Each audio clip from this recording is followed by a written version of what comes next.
Hey there, it is the start to a new week, so I'm going to be showing you some delicious meals that my family enjoys that you could kind of toss on the table when you are extra busy and you just need something to cook up.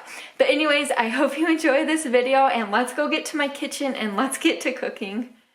To get us kicked off today, we're going to be making this loaded beefy enchilada soup. So in my large pot, I have a pound of some ground beef, and then I'm going to add about a tablespoon of some of this taco seasoning to the ground beef and one diced up white onion. I'm just going to cook this ground beef completely through.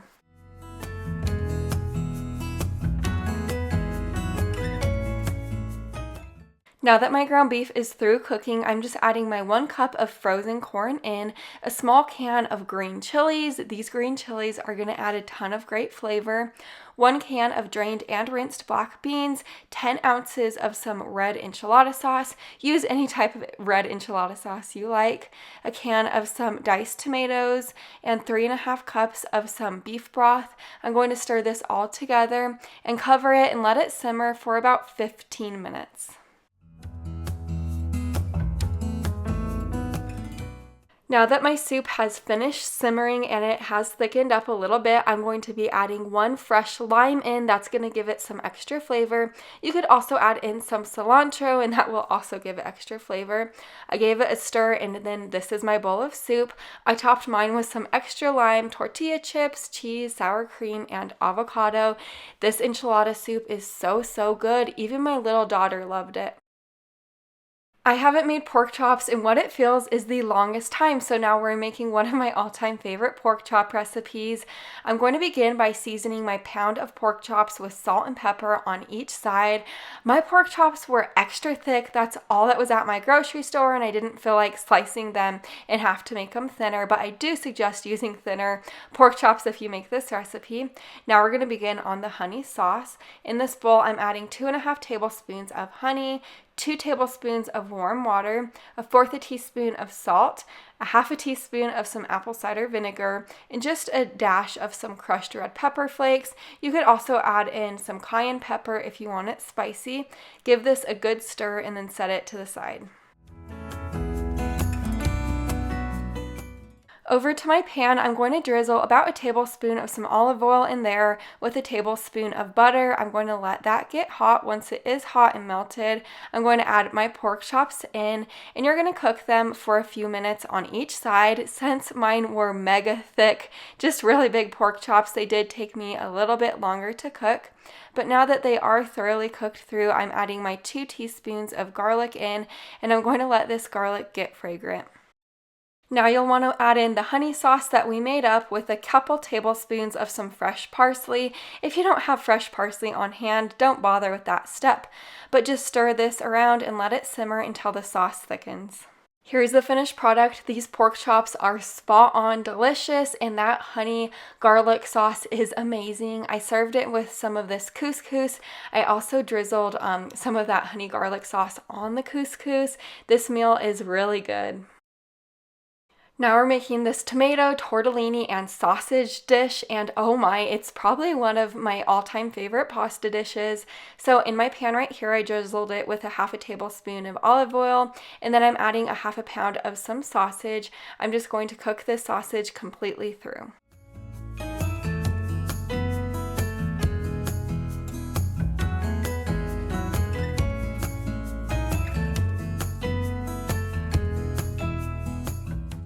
Now that I removed our cooked sausage to a separate plate and set that to the side, we're going to start now on the sauce. So into my pan, I added a tablespoon of butter, let that melt down. Then I added 2 teaspoons of minced garlic. Once the garlic was fragrant, I added in a tablespoon of some flour. And now I'm just whisking the flour around until it becomes nice and golden brown. Now I'm slowly going to be adding in my 1 cup of chicken broth and then my 1 cup of some half and half. The reason I am adding it in slowly and whisking it while I'm adding it in is just to ensure that my sauce is nice and smooth in the end.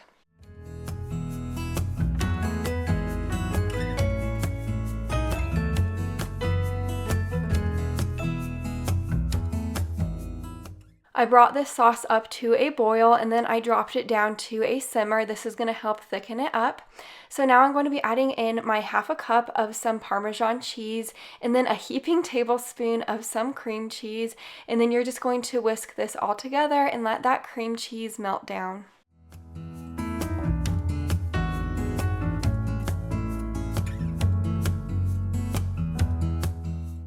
While our sauce is thickening up on the stove, I'm going to begin to boil up our 3/4 of a pound of some cheese tortellini.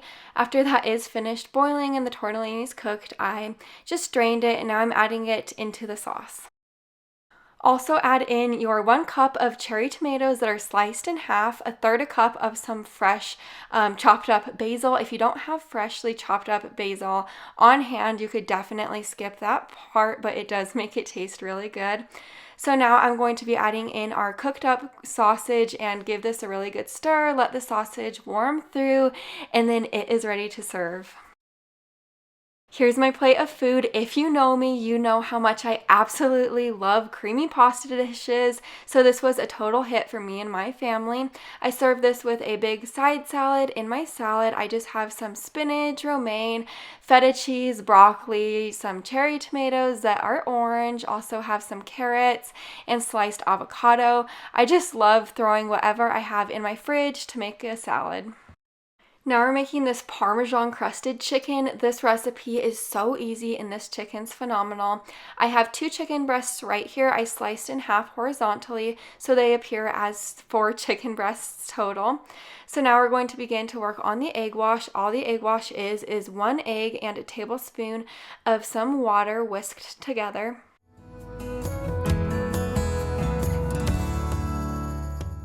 The remainder of the ingredients you're adding into the egg wash is just a teaspoon of some minced garlic, a half a teaspoon of some salt and pepper, and then whisk this together one last time, and then you're going to set this egg wash to the side.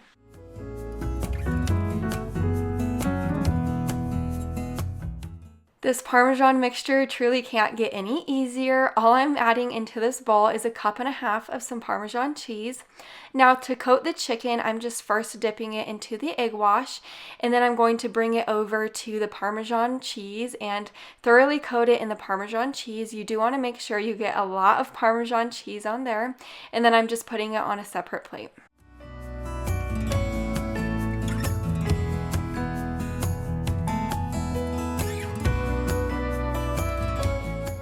With the excess Parmesan cheese I have in the bowl, I'm just pouring it over the top of the chicken so the chicken is coated super duper well.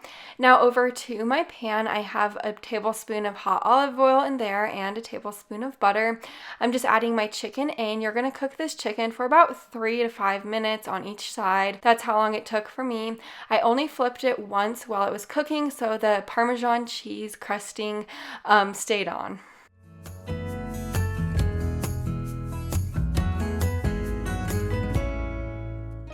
Here's my plate of food. I just served that chicken with a side salad and some rice. This chicken comes out nice and crisp on the outside and super tender and juicy on the inside. My family just loves the flavor that chicken has.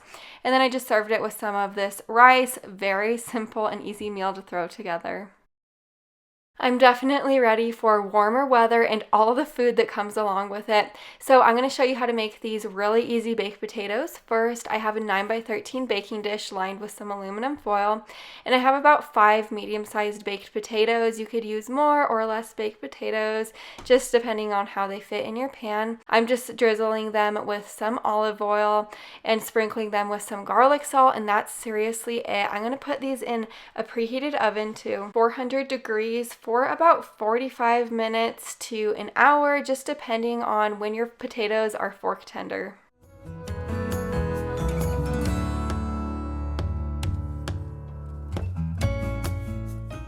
Here's a little trick I like to do. Once the baked potatoes are out of the oven, I either cover them with some aluminum foil or a towel, and I kind of squish them like this. This makes the inside of the baked potatoes nice and smooth. To go along with the baked potatoes, I'm making some feta spinach burgers, so I'm just chopping up a little over a cup of some fresh spinach right now.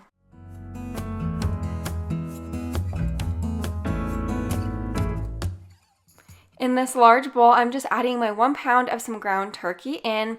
The very first time I actually ever made this recipe, I was pretty skeptical about it, but now I always go back to it. It's so good. After I added the turkey in, I added our chopped up spinach and 1/4 cup of feta cheese, just a little dash of some salt and pepper, and a couple teaspoons of some minced garlic with 1 egg. Mix all of these ingredients together.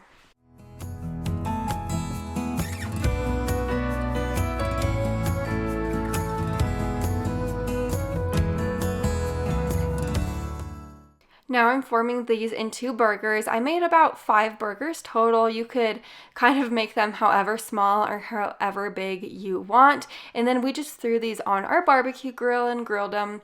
And here's the finished product. I just served our baked potato with some baked beans. These hamburgers were delicious. I served mine with some iceberg lettuce, some ketchup, and some pickles. This was a really yummy meal that kind of reminded me of summer. Now we're making this. This is another one of those meals that kind of reminds me of summer. I don't know, I guess I was just really wishing the weather was warmer this past week. I'm going to begin by slicing my 2 medium-sized chicken breasts horizontally to kind of make 4 pieces of chicken. I'm sprinkling this chicken on both sides with a little bit of basil and salt and pepper. I have about a tablespoon of some hot olive oil in this pan. I'm just adding my chicken in and I'm going to cook it for a few minutes on each side until it is completely cooked through. While the chicken's cooking, I'm actually going to boil up a little over a cup of these egg noodles. I'm going to be making this like egg noodle side dish my mom always made when I was a kid. After the egg noodles were through cooking, I just added a couple tablespoons of butter to my pan with 1/4 cup of some breadcrumbs. I'm just browning the breadcrumbs and then adding the egg noodles back in, and I'm going to stir the egg noodles around to be coated in the breadcrumbs, and that's seriously it. This is the easiest little side dish that has a ton of flavor. Now that my chicken is completely cooked, I'm removing it to a separate plate and I'm going to set this plate to the side. Now into the pan, I'm adding a couple teaspoons of some minced garlic with 1.5 cups of some cherry tomatoes that are sliced in half. I'm going to cook these cherry tomatoes and garlic together for about 4 minutes.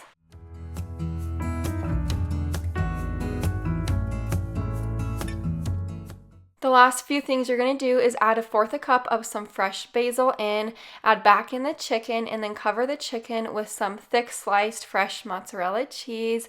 Place the lid on top and let the mozzarella cheese melt down for a couple of minutes.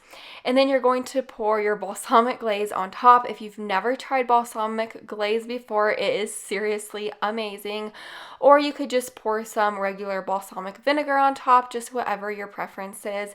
And now it is ready to serve. Of course, I served mine over the top with some of those egg noodles. I forgot to mention when I added the breadcrumbs into the egg noodles, I also like to add 1/2 teaspoon of salt in. But this meal was delicious. My whole family loved it.